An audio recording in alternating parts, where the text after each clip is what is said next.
from behind us, a car comes like whizzing by and starts weaving around us and then weaving through all the traffic, speeding. Eventually, this car is going so fast and weaving so hard we lose sight of it.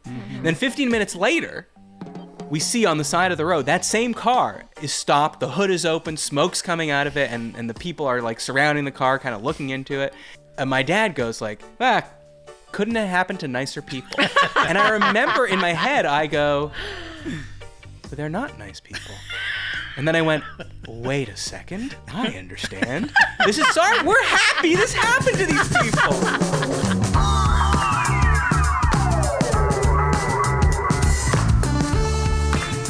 Hello and welcome to The Great Beyond, and Is This Good Companion Pod, where I catch up with my friend and yours. Apparently he's under a lot of pressure, Jason Doyle. Hello, I am. Call me Freddie Mercury. And that pressure seems to be manifesting in your face. Yes, always. Yeah. It looked like a fart to me. Okay, well, it's not. Producing the show, she wants you to know that if you hear sniffing, it's only because she's addicted to cocaine. Rachel Doyle. So you missed some sniffling in a past episode, I hear. Yeah. Well, there you go. I'm not the audio pro that I thought I was getting to. I know. Well, yeah. I'm almost there, though, right? Well, when I overheard you saying that you didn't know how to click the mouse earlier before we started, That's not. I started to wonder if perhaps you weren't the audio pro you said you were. Did you lie on your application to get the production job on this show? That resume is total full of shit. It's thin, too, I would say. There are a lot of gaps. A lot of times if JD was a good HR representative, he would have said, what was happening between the years of 2008 and 2023? Well, developing addictions to cocaine and oxy. Yeah. Is that a problem to get this job? No. No, actually. There goes our monetization again. Rachel, can you just go back and take that out? I can. Okay, I'll leave the sniffs. Right off the bat, can I complain about something? Please. I know, Why else are we here? Yeah, well, okay. Great point. I got a bone to pick with multi-level parking lots. Okay. So I was just at one. Yeah. Where how new do you think it is where they have a little board at the front of the parking lot, like before you go up the first ramp, and it says how many levels there are and how many available spaces there are on each level. Okay, it's relatively new. I mean... They didn't have them when we were kids. No, definitely not. They're always inaccurate. Well... Yeah, that's what I'm getting to, Rachel. Yeah. They might as well not have these at all. Like, is it a random number generator? Like, we always assume, or I always assume, and I'm sure you do too, that in a multi-level parking lot, let's say it's 5 levels, the first floor is going to be the most crowded because people don't want to go up and up and up and up, and the top floor is going to be the least crowded. Sure. This is just common sense. Yeah. But at some point they were like, we'll tell you exactly how many spaces there are because if there are spaces available on the first floor and you were just going to go up on impulse to the third floor, you don't have to do that. Right. It'll be more convenient for you. Yeah.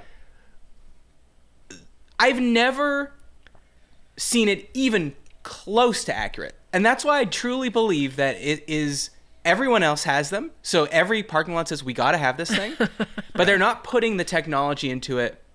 Like, the technology that you would need is either a sensor under each parking spot, or a camera or a sensor in the ceiling above each parking spot. That's the only way to know. Yeah. Otherwise, if you're just counting, a sensor every time someone goes in and a sensor every time goes out, but that wouldn't tell you where on each floor people were parking. I think it's in some cases it's just literally a person who is trying to keep track, like a security guard. No, there's no way they're paying a human to do this. Why not? They're there anyway, like it's the attendant or whatever.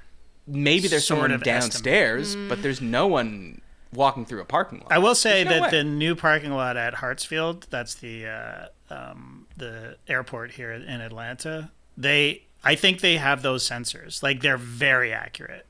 No, that's the one I'm talking about. That was totally wackadoo. No, I know the one you're talking about, but I'm talking about the new one that they just opened because Tass and I went. And not only did they tell us how many spots there were, but where the spots were. Like, it directed you to the spots. Oh, fancy. Whoa, how did they do that? Like, I think there's sensors in each parking spot, so they know. It can tell. No, but how is it directing you? Like, what is there a sign? It'll say there's 5 spots this way. Oh, on okay. this level. Yeah. Then until this technology gets cheap enough that every mall parking lot can afford it, Just get rid of the it. things because it only makes me angrier. If there could be what happened? 500 spots, Tell us what happened. Let's say there's 500 spots on each floor. Okay. 5 floors. That's That is 2,500 a massive spots. parking lot. Yeah, but go on. No, I'm thinking about the Americana. I'm talking to you, Rick Caruso, here in Los Angeles. You might have heard of the Grove. The Americana is its slightly less known sister on the east side in Glendale. Okay, it said there were 100 spots on the first floor. Okay. So I go, normally I go up, but I'm like, 100 spots? If there's 500, 1 in every 5 should be free. You only need 1 as well, You only want, right? but you would think that would be so easy to spot because it's not going to be filled, empty, filled, empty. It's going to be more random. There should be like some places where there's 3 empty spots next to each other. Yeah. I'm circling. There's not a single fucking spot. How? So it's not off by 1 or 2 or 3 or 10 or 20. It's off by like 50, 60, 70. Right. And it's just making me angrier. Then I'm like, they say the spots are here. I got to find them. I got to circle till I find them. Right. But the spots are not there. Yeah. So just go up. Just go to the 3rd floor at minimum. These things are lying to you. Mm-hmm. They're probably there's a sensor when you get off at that floor. Mm-hmm. And there's probably a sensor when you leave. And it's just adding and subtracting. But those, like, I did look it up. And basically someone said if it's just that, then basically it can miss cars that are too close together. If a car backs up, it gets confused. If there's something heavy, like someone's going through with a rolling cart, it gets confused. And then obviously those mistakes compound over an entire day, Right. assuming they reset it. So the mistakes just keep getting exponentially worse and worse throughout the whole day. Right. So it literally said 100 spots, and you couldn't find a single one. Couldn't find a single one. How is this possible? That's pretty bad. It's a little inaccurate. Right. Pretty bad. So where'd you end up parking? Well, I did the thing that I don't like doing, which is I had to follow a human to their spot. No. What? Hold on. Why didn't you just go up then? Pot committed. Well, there were so many spots according to the machine, Rachel. So you just stubbornly stayed on that level, and then you followed somebody. Well, once you're on the floor, it's not that easy. I mean, it is easy to go up, but I was just like, I'm here. Anyways, I saw it. There was 1 spot. Like, there was literally 0 spots. And I found the one by following. So maybe it was just it should have said 0. It should have just said 0. 001. You just misread it. It wasn't 100001. It's possible. Yeah. Wow. I was reading it like a palindrome, I guess. Damn. Anyways, I just would like to get rid of this thing because it doesn't work unless you're going to spend the money to put a sensor under each spot. And like you said, JD, I like this a lot. Yeah. Arrows pointing to where the spots are. It was pretty amazing, actually. We're living in the future, sort of. In a sense, we're living in the past because the common sense of low floor, no spots, upper floor, many spots is still true. Yeah. I mean, back in our Turner days, I would just beeline it. I wouldn't even wouldn't slow down at all. I'd just go right to the top of that parking deck. You know what I mean? You wouldn't slow down. Nope, I wouldn't slow down because I'd speed up actually. Yeah. I'm not. I'd plow right through that parking gate. Wouldn't wait for it to. Exactly right. I would just fly through it, and I would park on the roof, so you're in the blazing sun, and I would just be like, I've decided that this is what I'm doing. You wasted hours. If you added up the amount of time to get up and to get down, 5 days a week for 6 years. Yeah. You might as well have taken up smoking or something. The way that cut hours off your life. That's right. You're right. Now, not to get into the minutia, but there are parking lots like the one at Turner where to get up, you would have to pass every spot. You know what I'm saying? Yeah. But this parking lot that I'm talking about, there's a thing that goes up, a spiral, and then you have to exit to see. That's why I was saying, once I was there, I was kind of there. Yeah. It wasn't like I could just keep going up. Gotcha. Right. But anyways, that's that. What about you, JD? Anything happened to you that was better than that? Oh my God! I just got back from New York City. Had the time of my life. Yep. Hit the Comedy Cellar last night. Chris Rock and Dave Chappelle showed up. Crazy, right? crazy. I can't play along with this shit. Yeah, no, I'm going to New York tomorrow. It's Monday, so this will come out on Thursday, so I'll be on a plane coming back when this comes out. And what, you didn't want to record this in New York? No. Okay. I didn't. I didn't know what my schedule was going to be. Okay. Can you say why you're going? Work. It's an athletic videos summit. Oh, a summit. A summit. That sounds Have you professional. prepared a paper or a presentation? I have not. Believe it or not, I was not invited to speak. Interesting. Not even a panel? Not even a panel. There's like 5 people on each of those things. Yep. Oh, I think tragic. literally all of my colleagues are going up, and I'm the one person that's going to be sitting in the audience. Are you fucking kidding me? Well, don't get mad. It's fine. I don't want to talk. What am I going to say? Yeah, what? He doesn't want to talk, Rachel. Okay. Don't force him to talk. I'm not gonna. In your relationship, do you find that Rachel gets angrier for slights done to you than you do, JD? Oh, yes. I carry Very the emotional much. rage load for him, I don't- and that's fine. It's fine. Why is it a slight? I don't know. I'm going there to learn. I'm You know why not you gonna have do this. 2 ears and 1 mouth, Rachel? Because he should be listening twice as much as he's talking. That's exactly right. Not on a podcast, though. You should be talking as much Yes, as you're listening. yes. That's why.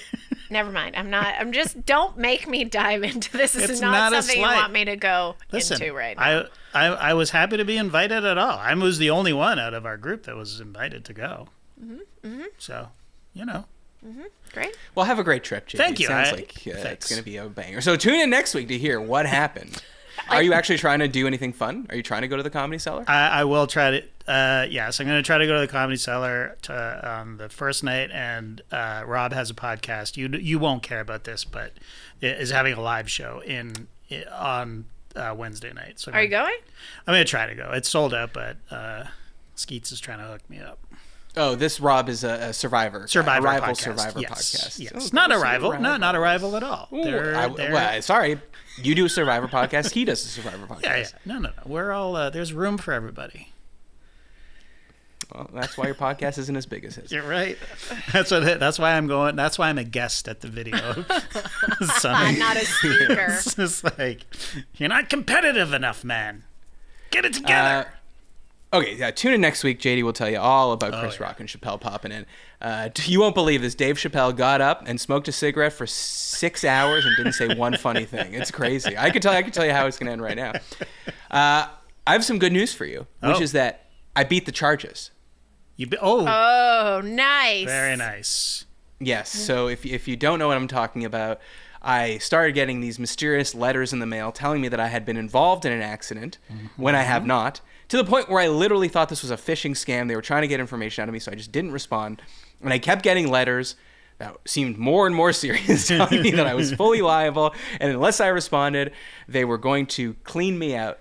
And so I finally found out by calling around and talking to my insurance that I actually was being accused of causing an accident. And not to get into the whole story, but it was very weird because they basically said I got into an accident in a parking lot where I was on the day that I was there. Right. So I was there, but I was with Jill. Neither of us remembered hitting a car. It's usually something you remember. Mm-hmm. And this person's evidence was that they had pictures of my license plate. And I was saying I did not know this was a thing, that you could just have damage to your car and then take a picture of someone else's license plate and go, oh yeah, this damage is because this person hit me. But anyways, basically I submitted pictures of my car to my insurance and they asked for further evidence and they had no further evidence. So they were like, we're contesting it and we're not going to pay this out. Mm-hmm. And it's probably going to have to go to arbitration, but if there's no evidence, then they'll probably just say, sorry, you produced no evidence. Right. The weird thing is that I kept being like, well, was there another person in their car? Because there was another person in mine. And I went through the trouble of getting Jill's receipt from the coffee shop that day to prove that she was there. Yeah. And they're like, no, that doesn't count as a witness. Is that weird or am I crazy? So because she's with me, so she's not trustworthy. Oh. Right. But don't in movies when someone's like, the police come and they're like, where were you on this night? And they say, I was at home having dinner with my wife. Right. And then they ask the wife, were you at home having dinner? That counts, doesn't it? I mean, it's not nothing. It's better than the nothing. best Close to alibi. nothing. Close to nothing. It's close to nothing? I think so. Really? I mean, it would have to be an unbiased stranger to hold any weight, wouldn't it? To that I'm home with my wife. I mean, I would lie for you, baby. Well, thank you. I appreciate that. But, I mean, maybe you're not a reliable witness, but you're definitely a witness. A witness. It's better than me. It's better than... Because they keep saying it's just one word versus another word. Right. But isn't that a thing on movies as well, where you're like, well, you're married, so you're the wife of the mob boss. You don't actually have to get on the stand. Yeah, I guess. No. Well, now you're talking about a privileged immunity, which is a very different thing. Yes. If I tell my wife, and that's why I am getting married, that I murdered someone, then she cannot be compelled to testify against me. I think. Right. Well, then in the opposite, why are you a reliable witness as the person's spouse? Because getting two people to lie should be recognized as harder than me lying. So hold on. So the coffee shop, not to get Derail bogged his down fancy. on this. So Jill went into the coffee shop. You were with her, but you didn't go into the coffee shop? No, I did go into the coffee shop. Okay, so then I somebody didn't... at the coffee shop, like somebody who works there, would have seen you together. Yeah. Yeah, but that just is evidence that we were there, which... Yeah. If the guy says we hit him, then that would be a point in his favor. Right. Unless they were looking out the window and saw. I mean, it's hard to remember an accident not happening. Yes. Like, you know what I mean? Do you remember something not happening? So how did this person get your license plate? Like, they took a picture of it. I get that. Correct. They said they took a picture of it they said I backed up out of my spot into them, and then just drove away. And as I was leaving, they took a picture of my license. And they're alleging that they were in the car at the time of the accident. And did you see what the damage was to their vehicle? No, I haven't seen anything. I don't know. They're not fully bringing me in on this one. I'm like, I'm a lawyer, man, and a podcaster. I can help. Because I'm like, I guess I need to realize how little the claims adjuster gives a shit about me or this specific case. Mm-hmm. And I'm like, tell me this. If it was a hit and run, why did they not get security camera footage from the coffee shop? And it's a strip mall, so there's many retail locations that have cameras. Yeah. And the guy's like, And I'm like, oh, why did they call the cops if it was a hit and run? He's like, yeah, mm-hmm. And I'm like, what about my girlfriend? She was there. He's like, yeah, no, that's good. But anyways, at least they pushed back against this fucking. Yeah, good. Fuck but them. now my question is this guy fully lying, or is his insurance company coming back to him and being like, yeah, the guy says that he didn't do it, and is he as angry as I am? No, because he's scamming you. He is scamming you. Well, so what is the scam? The scam is he got into an accident. He probably backed into a pole or drove into a pole. Yeah. Was driving his car. Funny you say that, because this was a Polish coffee shop. That's actually not a show. Oh, God. It was a Polish coffee Okay, shop. well, that just ups the seriousness of this. Yeah. Just bumped into something, scraped his car, and didn't want to pay for the damages, and just picked a random car. At random me. Yeah, just whatever. And maybe this will work. I got his license plate. I was hit by this. Otherwise, it's when you're in a single car altercation with a telephone pole, that's not good on your insurance. AT&T. Right? So not only do you have to, it'll cover you the damage, but your insurance is going to go up, right? Yeah. So that's the bottom Do you think line. it's at all possible that someone did hit him in that parking lot, and then when he looked up, I was leaving? You know what I'm saying? Like, that car hits him, peels to one side. I don't know. That does seem very illogical. That's not actually. possible. Crazy. It's not possible. Okay, well then let's get to this mail question that is related to this, because I think that it will be instructive. Hi, Matt, JD, and Rachel. Hope you're doing well. I'd been thinking about sending this in, and then I heard about Matt's car insurance story the other week, and I had to. Back in mid-August, I was going to a field to hit softballs with my boyfriend. Okay, let me stop and just say, adorbs.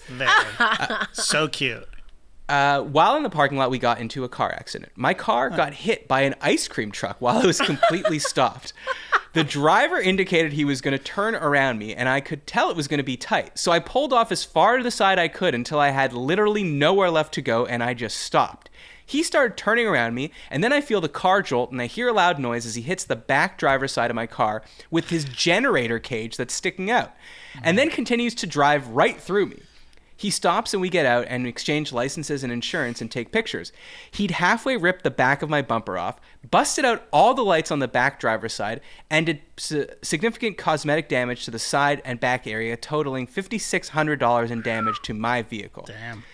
I went home and tried to call his insurance. Do you think the song was playing as this was happening?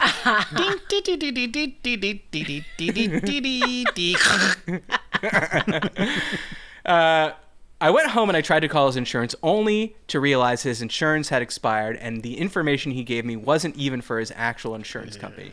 I'll spare you the full details, but this all happened on a Saturday, and on Monday I got a call from his insurance that his actual insurance, saying that the ice cream truck driver submitted a claim against me saying that I hit him when I was completely stopped. God. I provided all the documents and photos that I had, but ultimately they said it was his word versus my word, and I would have to go as a non-fault accident on my insurance. I'm generally pretty level-headed and calm person, but this really pissed me off. I guess my question is, revenge. Is this good? So far, all I've done is cry and scream, fuck that guy, into my empty apartment. But part of me wants to get revenge because what the hell? How's he going to hit me while I'm stopped, do $5,600 in damage, and then completely lie about it so I have to pay the deductible and my insurance rates go up? Thanks. That's from Allie. This is what I'm dealing with. It's really crazy that you can just say someone hit you. Did she get pictures at the time? But this is the thing. Pictures after, but pictures don't tell the story of who hit who. They just tell the story that an accident occurred. Yeah. But I mean... This is now the dash cam people are going to be on my ass again. But how could it be her fault if a cop is looking at these pictures, there's got to be some way to... how could she do that kind of damage to an ice cream truck, to her own car, and take a picture of the ice cream truck, no damage to that? I mean, I don't know. It feels like you could look at it. And the ice cream truck was out of SpongeBob SquarePants popsicles? I mean, that's one of your most popular items. You got to restock that. Mm-hmm. I think. Road rage. Well, why is it implausible though? If the truck hits her and it elicits a certain number of damage, then I suppose it would stand to reason that if she hit him, it might elicit the same amount of damage. It was the back of her car. It was the back of So her she backed car up into him. That's what the truck But it driver would ripped say. half of it off. That's quite a backup. Yeah, they'd say this girl was crazy. She just kept backing into me. I mean, that's how drunk she was, Allie. No, at the end of the day, that's what it boils down to. Your word against somebody else's. That's it. This isn't fucking CSI, people. They're not dispatching a team of investigators to do any, there's no forensics. They're not matching paint chips and things like that. Definitely common sense. I agree with you. It's more likely that it was the generator part of the ice cream truck that ran into the car. But also, don't you call cops to the scene so they can do their work rather than just take the insurance and then... But the same thing happened to me. I think I told the story before. I had rented a car in Virginia. I was driving to see a friend, and I was at a red light, and a man in a giant truck, a pickup truck, backed into me very, very slowly, but backed into me at the red light, and he just cracked it was a Nissan, and the N in the grill was cracked. Right. That was really the only damage, and there was no damage to his giant fucking truck.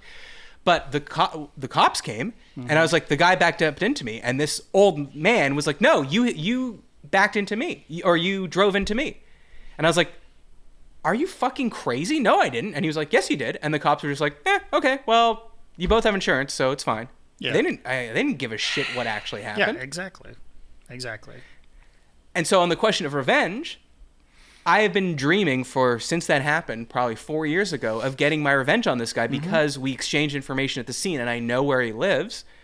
And I thought of send him a Tupperware filled with shit, flaming bag of poop on his thing, slash his tires. This man deserves to have his fucking tire slashed because I had to end up paying my deductible out on this fucking thing that I didn't even do. And it wasn't even my car. It was a rental car. Right. Ooh.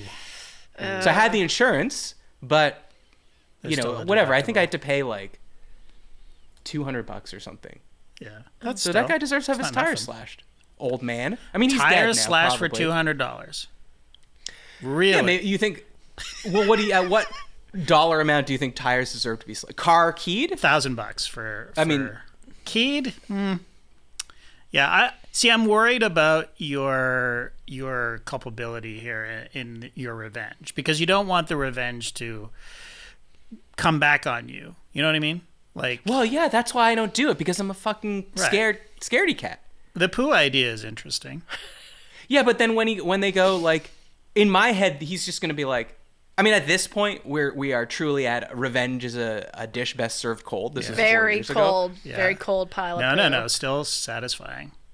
It's But even better, actually, because it's been 4 years and he will have no clue what is going on.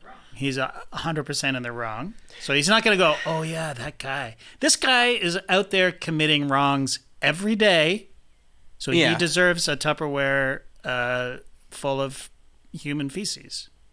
As a gift. I'm just thinking, you got to hide something on top so he actually opens the Tupperware, right? Yeah. Like if he picks the Tupperware up and it smells like shit, why would you open it? Bake it into a nice casserole. Okay. Okay. Now we're crossing into. All right, this is evil. Okay, guys, you just have to tell yourself he's a very miserable cunt, and he was not happy. Use those words. It means idiot I mean, in you're my not language. Oh, you're right. English? Yes. American English? No, East Anyways, Coast but jargon. this has been the same fear when I was even a kid. Like, if people would be fighting or something, or someone would push me, I would always be nervous that the one time I throw a punch or push someone, they're going to trip on something, fall backwards, hit their head, and bleed out, and now I'm in prison for manslaughter. You have a strong sense of survival, and I think you should hold on to that and find a way to convince yourself this guy is unhappy and move on with it. It's not worth it. I've mostly moved on, but the closer you are to the incident, the more you want revenge. Totally. Allie is in a place now where she wants to fucking murder this ice cream driver. Yeah. Maybe she cuts the line to his freezer or something. How's she gonna find melts. him? Okay. Does she have his address too? Maybe. Probably at this point. I don't know. Okay, well let me ask you, because she's asking, is revenge good? I've already told you that no. I mean, I think it's great, and I want to do it so bad as someone that just watched all 3 parts of The Godfather this weekend. Wow, all 3? Yeah. Wow. Well, we wanted to watch. We've both never seen 3. Yeah, me neither. And we're like, well, if I've we're never gonna seen watch it, maybe we should watch the first. Because there's Godfather Coda now, which is like a recut of the third one. It's supposed to be better. Oh, it is not better. Or I don't know. I've never seen it before, but it's not. It's bad. Imagine it before it's the bad. Coda treatment. Listen. You know what annoys me? Sorry, now I'm on a. Remember, I saw Black Mass on the airplane. Yeah. A couple weeks ago, Yeah. and I had never seen it because people were like, it's bad. Sorry, Black Mass is better than Godfather 3. Well, okay. Godfather 3 is bad.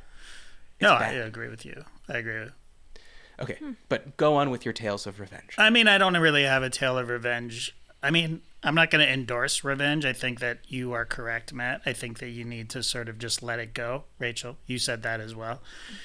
You know, it doesn't console me at all to know that this person is a miserable person. But yeah, God, I want to take revenge for Allie. Next time I see an ice cream truck, I'm going to slash its tires. No, you're not. They're all in league. Yes, absolutely. They're part of some kind of union or something. Rachel, what about you? You get angrier than either of us. So do you channel that rage into revenge? I had some very civilized revenge when I was in high school.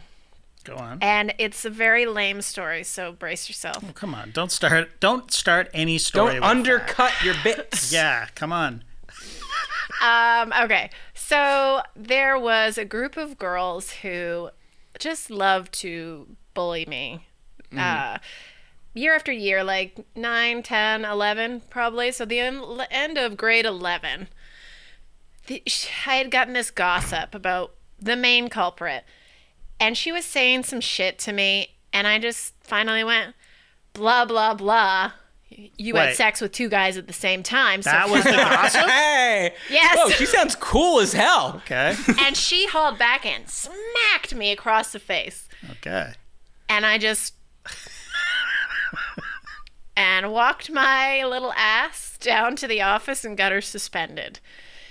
And I did this. So you that was the revenge. You narked, you squealed. Told on her. And I had to do that because first of all, fuck you. But if I had gotten myself suspended, I would have had to write all my final exams. That was the thing. If you had like high 80s or and above, you didn't have to write your exams if you had not missed like any school. Mm-hmm. Oh, interesting. And so I'm like, okay, well, I'm not fucking getting suspended and having to do all this. Fuck you. And I went. So, sorry, you would have been suspended if you had retaliated physically. If I had gotten to a physical fight. Right. And now, were you doing a master plan here? Were you like, I'm going to induce her to hit me and then not fight back? Or were you too scared to fight back? I wish I was that devious, but I had just finally had enough and fucking gave her So you shit. basically did sister and brother in the backseat of a car, brother holding finger inch away from sister going, I'm not touching you, I'm not touching you, I'm not touching you. And then when she slaps you, you go, she touched me. Yeah, pretty much. I know now when you said 9, 10, 11, I thought you meant age, but now based on the rumor, I'm going to hope it was It was 9, 10, 11 grade. Grade, yeah. Okay, good. Wow. So so you basically also slut shame someone. That's sort of very toxic of you. Oh, come on. I had enough. 3 years of being fucking bullied. And finally I'm like, fuck you, bitch. Huh. Yeah. Now, did you think about, instead of just telling the rumor directly to her, spreading the rumor? No, because sounds like the rumor had been spread. Yeah, I think somebody had already dispersed that knowledge. Well, hold on. So, but was it true? Like, do you know? I don't know. I was just like, fuck you, bitch. I've had enough of this shit. Oh, it better have been true. Otherwise, you're like the guy that took a picture of my license plate. Yes, true. It's just making something up. I don't know. She had it coming, regardless of what the actual material was. Yeah. Okay. Well, I mean, that's good. I mean, I guess reasonably problematic revenge, really, Rachel. You're lucky that it happened a long time ago. Otherwise, we wouldn't be able to celebrate it. Yeah. No slut shaming in 2024. Were you satisfied with the revenge? I mean, besides the content of what I threw in her face, it felt like the civilized thing to do rather than to get. But she wouldn't have hit you if you hadn't said that. I didn't just come out of the blue and attack her with that. She was talking shit to me. I get that. I understand that. And I was done swallowing her fucking verbal assaults. Okay, fair enough. Did she revenge you for doing that to her, for getting her suspended? No, but like later on in my early 20s, she's still living in my small town. She approached me and my friend in a restaurant and tried to stare me down at the table. And talk to my friend, and I literally are you serious right now? I don't even think about you anymore. What are you doing? This is insane. And she kind of walked away and hasn't done anything since. I'm like, what the fuck? So weird. Small towns, man. What was this? Oh, yeah. Jill and I were going back to her small town.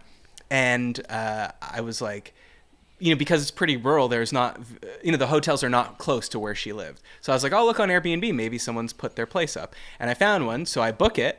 And then I show it to Jill, and she's like, yeah, that looks cool. And then she's like, wait a second. This person bullied me in high school. You have to cancel this reservation at the Airbnb. Yes. Wow. Don't put money in that asshole's pocket. Wow. So I did, and when it said reason for canceling, I clicked in the box that said, host has previously bullied my girlfriend. Yes. So, as I said, I'm a deeply want-to-do revenge guy. Yeah, same. And that's why, really, we love mob movies, right? Like, if someone looks at them the wrong way, they just fucking slap him or kill him. I mean, it's great. It's so good. We all want that. We don't want to go, not the prison part, but I'm a big Schadenfreude guy. Meaning, I'll not do it to them, but if something bad happens to this person, I will celebrate. Yes. Yeah. Sure. And I remember when I was a kid, I was very young, we were driving on a road trip on the highway. And from behind us, a car comes like whizzing by and starts weaving around us and then weaving through all the traffic, speeding, whatever, which is annoying to see. And then eventually this car is going so fast and weaving so hard we lose sight of it. Then 15 minutes later, we see on the side of the road, that same car is stopped, the hood is open, smoke's coming out of it, and the people are like surrounding the car, kind of looking into it. And my dad goes like, couldn't it happen to nicer people? And I remember in my head, I go, but they're not nice people. And then I went, wait a second, I understand. We're happy this happened to these people. We're happy about their misfortune. And I was like, oh, cool. Yeah. And I've really carried that energy into my adult life. I got stopped recently, and it was kind of weird. I don't know if you've ever had this experience where, like, there's the cop car, and I'm like, holy shit, I'm going way too fast, so I slow down. It's too late. It's too late. He comes out and follows me for like a mile before he pulls me over, and I'm like, fuck. Anyway. Wait, why a mile? Why didn't you pull over? Well, he didn't turn the lights on until a mile later. Oh, and I'm weird. like, why are we waiting so long? What is happening? Some sort of sick mind game. I know it was, because I'm like, oh, okay, wait, what? And anyway, I pull over. I just come back from Costco. So he follows you for a mile, and then he hits turns the lights on. No siren, just the lights. Yeah. Okay. Maybe he was waiting for like a better place to pull you over. Maybe. Yeah, maybe. No, just the sirens, no lights. That's almost insulting to you, to be honest. No sirens, just lights. Just lights. Yeah, sorry. Yeah, I think that is insulting to you because he's saying like this, I'm not scared of her. I don't really think, what's she gonna do? What's she gonna do? I think it's a good test, actually. If you got the lights and sirens, it's like, you need to pull over right now. That part of it's a test. Oh, because I was looking? Because he knows that you were paying attention and you saw the lights. Guilty. So she passed the test. And so I pull over, and he is so nice, so lovely. And I'm like, oh, really? I wasn't going that fast? That's not good. Like, totally accepting responsibility. Oh, shucks. And he walks away, and I'm like, fuck. He comes back. I have a rotisserie chicken on my on the floor, basically, and he's like, "Well, you got a nice rotisserie chicken there. Smells really good. You go home and enjoy that, but slow down." I'm like, "Oh, so it was a warning." Let her off. But I almost felt like, should I you want some give of him this this chicken? Oh, interesting. Like, so you were like doing like your finger was in your mouth biting, going, "Oh, I'm so sorry, officer. I did not know that. Could you let me off with just a warning?" Yeah, no, I took the chicken out and was like, "Are you sure you don't want some of this? Do you like white meat or dark meat?" Are you a breast man or a thigh man? Yeah, I think you should have given him a bite at least. Right? I think you mean the chicken. That would have been a little weird, I think. I started off on your side, now I'm on his side. Okay, do you agree with these following statements on revenge? All right, JD, living well is the best revenge. Your face. I mean, no, but... No. I know the right I'm answer. supposed to, but yeah, no, I don't agree with that. And in your conception of the phrase living well is the best revenge, what does it mean to you? Because I actually don't know. Does it mean if I channel my energy into living well, then I'll be better off and that will be the revenge? Yeah, Or if I'm doing really well and then that person sees me doing really well, that will be the revenge? No. Like, is it intrinsic or extrinsic? Oh, that's a great question.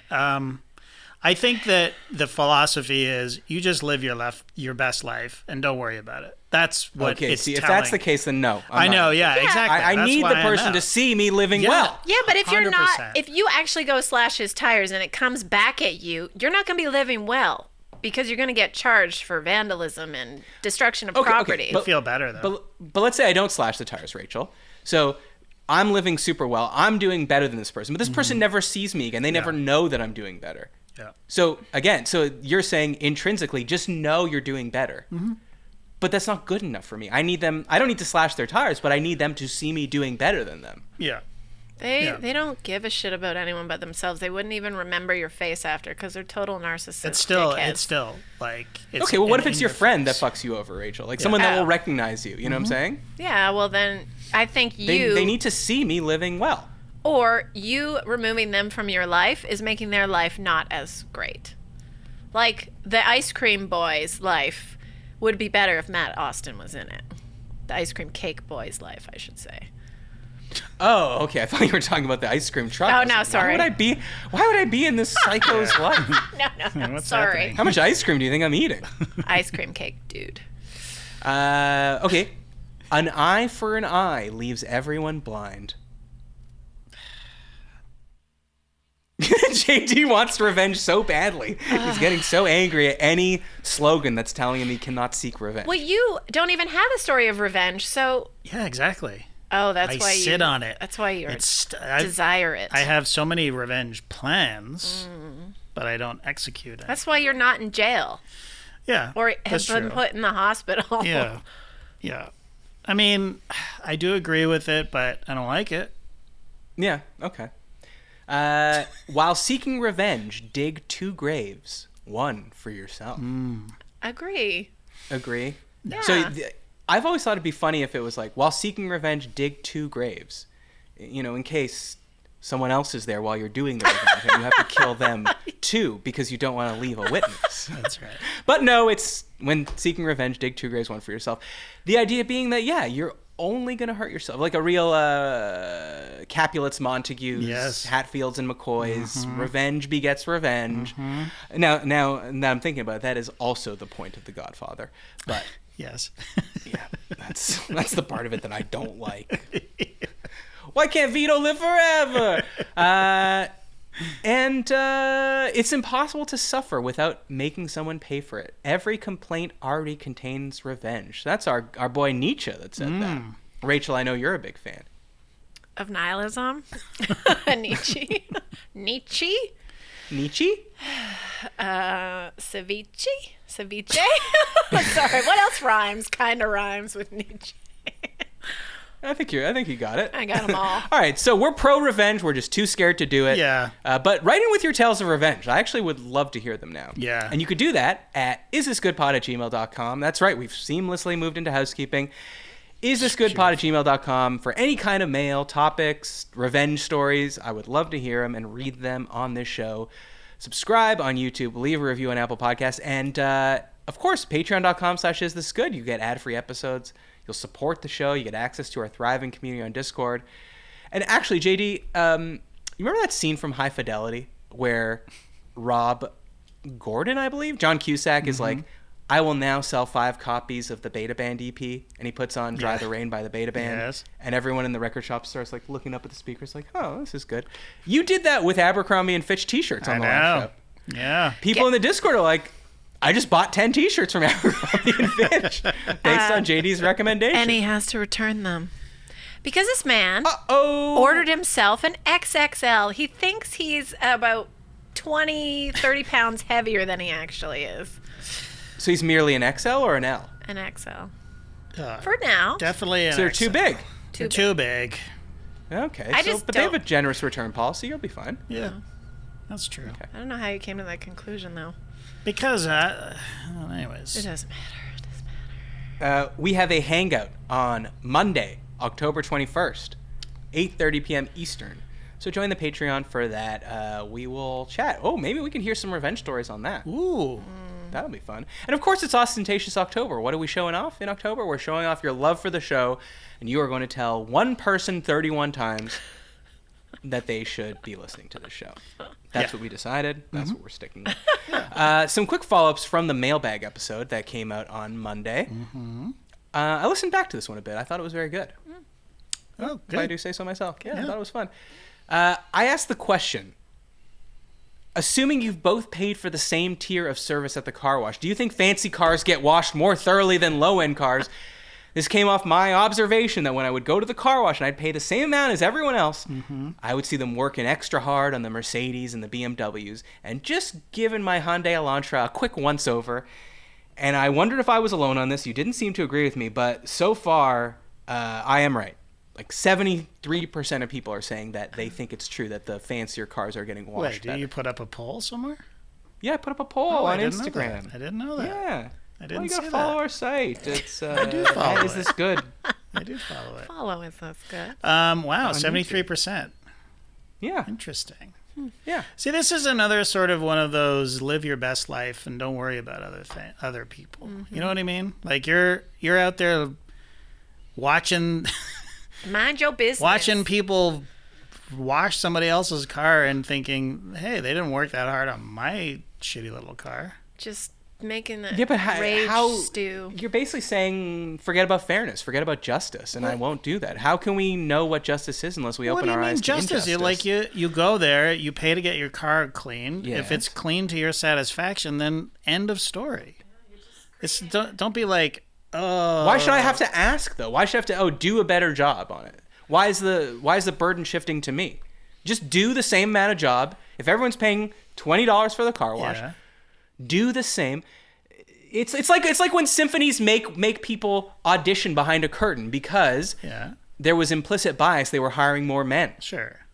Now it's just behind a curtain. So if someone's playing that viola super good, you don't know who it is behind there. It could be a coyote for all you know playing that viola. Now you got a coyote in the orchestra. Right. What I'm saying is wash the cars blindfolded. How about that?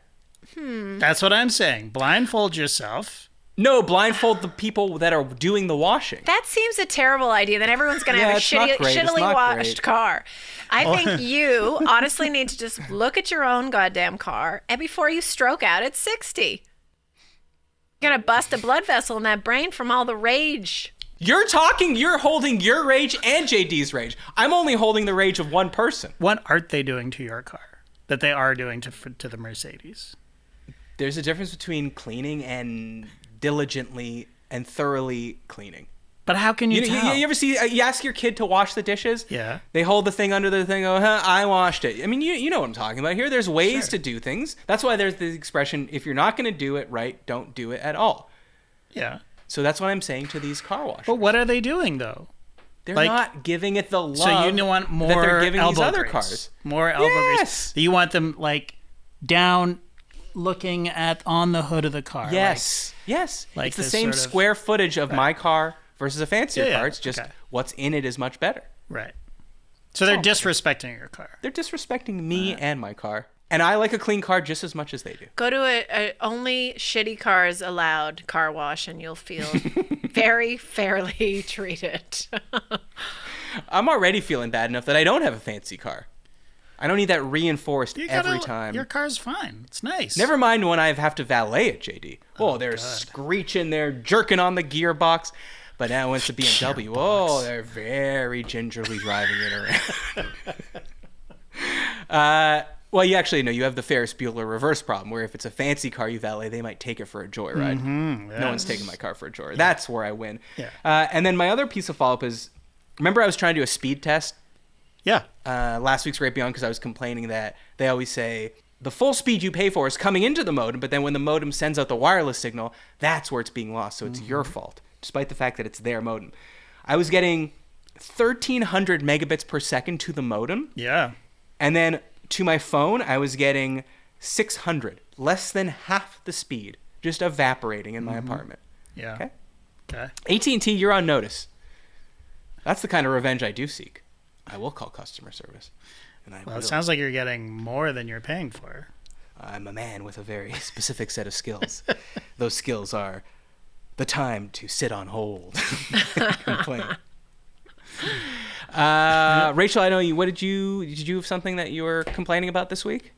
Oh, well, my allergies are really out of whack. High dander and dust, moderate mold and grass pollen. So I've been sneezing my ass off, and realized I've become my mother, because when I was growing up, her sneezes would drive me fucking nuts because they were loud and totally wild and out of control.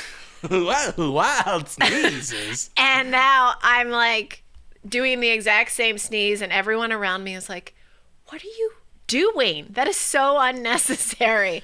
And I'm like, I guess it's genetic, right? Like, I can't not do that. It's literally the Will Ferrell sketch, if you've ever seen the sneezing, where he's literally the sneeze is, Oh, it's even worse than that, I think. it is like that toned down version of it. But is sneezing genetic? That's a good question. Is laughter genetic? Like, can you control the way you laugh? I don't. Probably not. I wouldn't. If I wouldn't choose to laugh the way I laugh. That's for sure. Yeah, if you have an annoying laugh, can you fix that? I don't think so. I mean, Kirsten's sneeze is so cute and adorable. That's our sister-in-law. Like, it's this tiny little. I'm like, I want that sneeze, and it's just so adorable. Like, JD, is it as annoying as she's claiming? I think it's very cute. I think it's cute. It's almost not real. Like, it's like. No, Rachel sneezing. Oh no, it's like the neighbors are like wondering what happened over there. You know what I mean? Like. So Rachel, what are you gonna do here? How are you gonna fix this problem? I'm probably gonna get smothered in my sleep one of these days, but No, it's fine. It's fine. It's fine. I mean, clearly, like, I always thought it was very unnecessary, and here I am doing it myself. So, Okay, so you have a bad laugh, you have a bad sneeze. Well, where's the selling points here? Luckily I'm not on Tinder right now looking for a mate. I'm good. Okay, well, are you on like Allegra or something? No. Oh, No. Well, now it is your fault. There are solutions to allergies. You take a pill that's non-drowsy. Allergy pills. Another thing that is with this parking thing, with the parking numbers, there's new technology in allergy pills. When I was a kid, it was Benadryl or bust, Right. Yeah. basically. Then you're asleep. Which you were falling asleep within 3 hours of taking it. Yeah. Now we got Claritin, you got Allegra, Zyrtec. There's many options for you. Yeah. There's no side effects with these things? I've never taken one. I don't think you should take them. Oh, my dick doesn't work anymore, but I can breathe very well. Okay. Yeah, and that's anyway. Perfect. Wasn't using it anyways. Hey, speaking of pills, here, let's close on this. And speaking of your mother, Rachel, my mother sent me this. Asked me what I thought of it. It's from the New York Times ethicist column. So it's where people write in to a man that is good at ethics, I suppose, and they ask him questions. So here is the problem. I want to know what you think.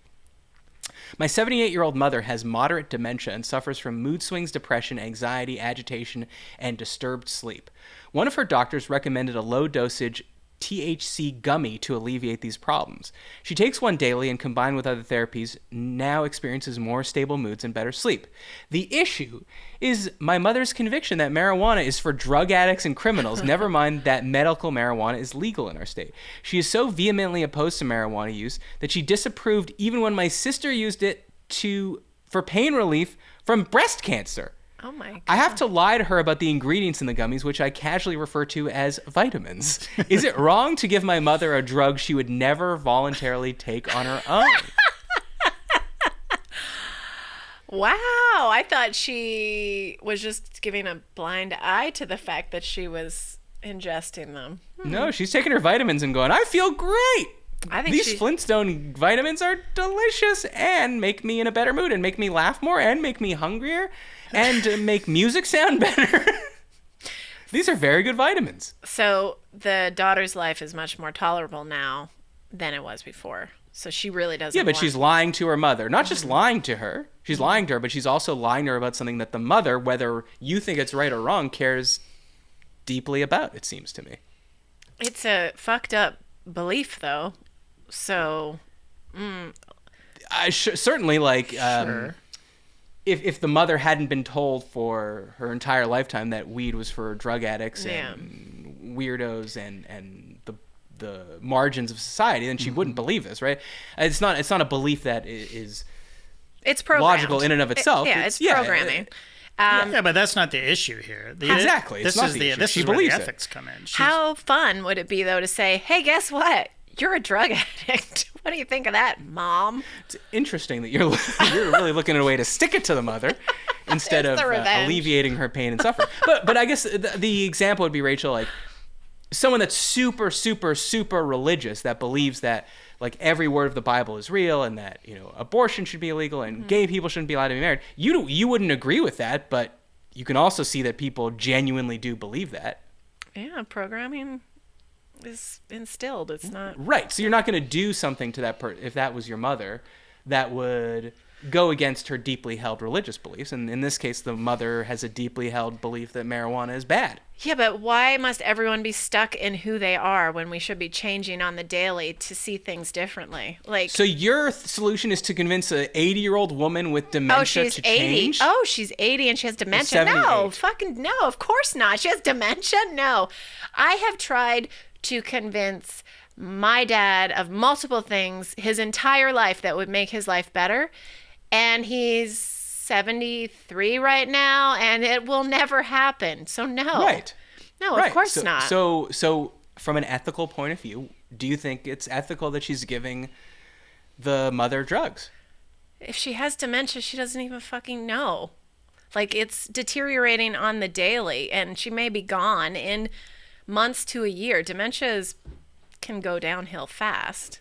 Well, okay. Yeah, but I have a problem with that, though, because there's human dignity. I mean, I think this person is obviously way off base about marijuana, especially because it's helping her. But just because someone has dementia doesn't mean you can do things that would go against what they would want if they didn't have dementia. You know what I'm saying? Like, if this woman was kosher, for instance, her whole life, and you're like, she has dementia, I'll give her some bacon, she won't know the difference. Like, that's not good. That's different. This is her welfare and her having a good quality of life the time she has left. You know, like, why would you want her to suffer more just because of this bent out of shape idea she had for years and years? Yeah, but she would, if you asked her, she would probably be fine with suffering knowing that she wasn't partaking in the devil's lettuce or whatever she's called. Yeah. And actually that might make her even feel better. Like, I'm suffering in lieu of taking this terrible drug. Is she in a home, or is the daughter taking care of her? Because there's also, if the daughter has a shitty quality of life, it's going to relay down to the mama who's getting taken care of. So two people are going to feel shitty. Yeah, that's a good point, because it says the doctor's recommended low dosage THC gummy. Mm-hmm. How about a high dosage one? Just let's knock that lady out. Double them up.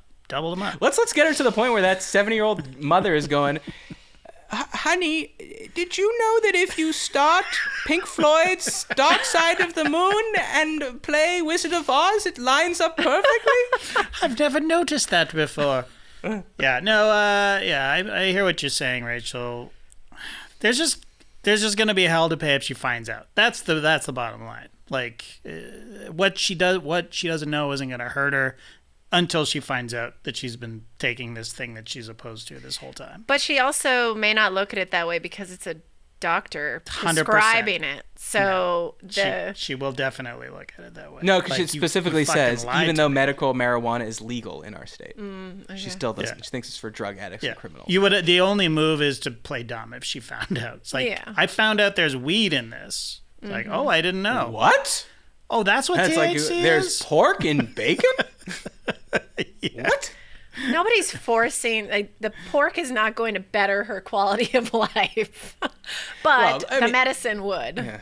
Yeah. The galling thing is that she's no doubt, if she has mood swings, depression, anxiety, agitation, on other drugs, like prescription drugs that are quote unquote fine, but like, what would she say if she found out that oxycodone was essentially heroin? Yeah. For instance, it's just an opioid, just a different kind of opioid. Yeah. So that part's annoying, but I do think it's a little trickier than maybe you think, because I do think it's wrong. As people get older, you're kind of having to preserve their own life for them. And so if you know that they don't want to do X, but then, it's sort of incumbent on you to not let them do X or to not do X to them, even though they might not have the wherewithal to protest. But you're also, if you are the primary caregiver, you have to be able to coexist with this person, and not that person's values are not the only thing that's important in this complicated situation. Yes, I agree with you. Wow, you sound like quite an ethicist, Rachel. Maybe you should take over the column. Yeah, okay. All right, join us Monday. We'll be talking to, I'm very excited for this. If I said to you, JD, who is the first guest, first non-No Dunks guest on this podcast ever? Do you know the answer? First and I do know the answer. It's Amir Blumenfeld. Amir Blumenfeld. Well, he's coming back. And I'm so very excited for that. You know him from College Humor and Jake and Amir and the Headgum Network that he started, and If I Were You, and segments and all sorts of podcasts and comedy stuff. So tune in Monday for that. Email us isthisgoodpod@gmail.com. Tell me your revenge stories and any other topics you want to send in. Subscribe everywhere. Leave a review on Apple Podcast. Check us out, patreon.com/isthisgood. This was JD, Matt, and Rachel reaching out from the great beyond. We'll see you next week.